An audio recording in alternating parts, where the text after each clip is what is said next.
I'm Ericka Gendren, for those of you that don't know me. I've been a member of the congregation here in and out for the last 8.5 or 9 years or so. My rededication to God is a little different, and my walk with God looks a lot different. When I was little, I was raised in a drug addict home, and I still believed in God, and I followed God, and my whole heart was about God.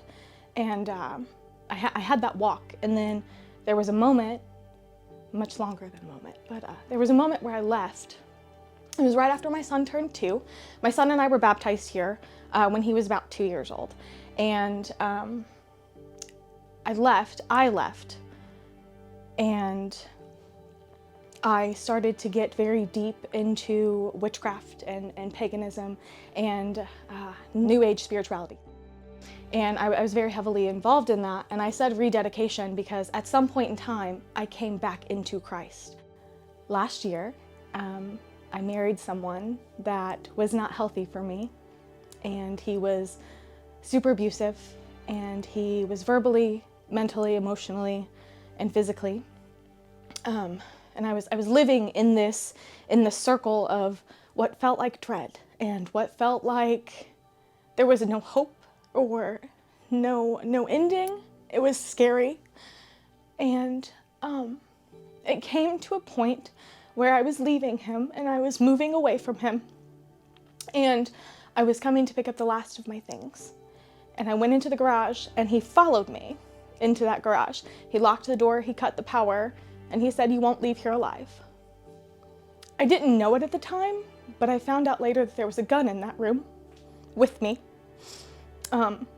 I thank God every day now that I had my phone tucked away, because the second that he locked the door, I was able to call the police. And I got out of there. I got out of there on my hands and knees, literally, because as I called the police, I fought my way out of that garage, and he put his hands on me.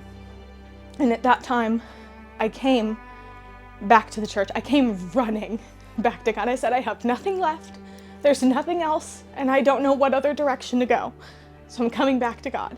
And I joined dance because dance has always been like a safe haven for me when I was little. When I went through foster home after foster home, I was privileged to be able to take a couple of ballet classes here and there. And so dance was always an escape, if that's a better word. It was an escape from what I was dealing with in my home life.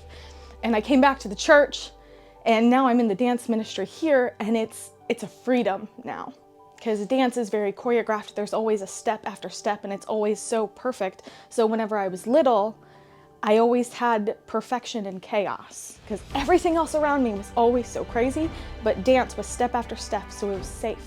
And now I get to dance in front of the Lord, and I get to praise, and I get to worship him, and it's just freedom, because it doesn't have to be choreographed. It doesn't have to be step by step and perfect, and it just always comes out beautifully. And when I came running back, I didn't look back. I didn't second guess myself. And now every step that I get to take, and I get to take it with the Lord, I don't look back, I don't question, I don't wonder. I just keep running forward with him. And I'm just so thankful for that every day.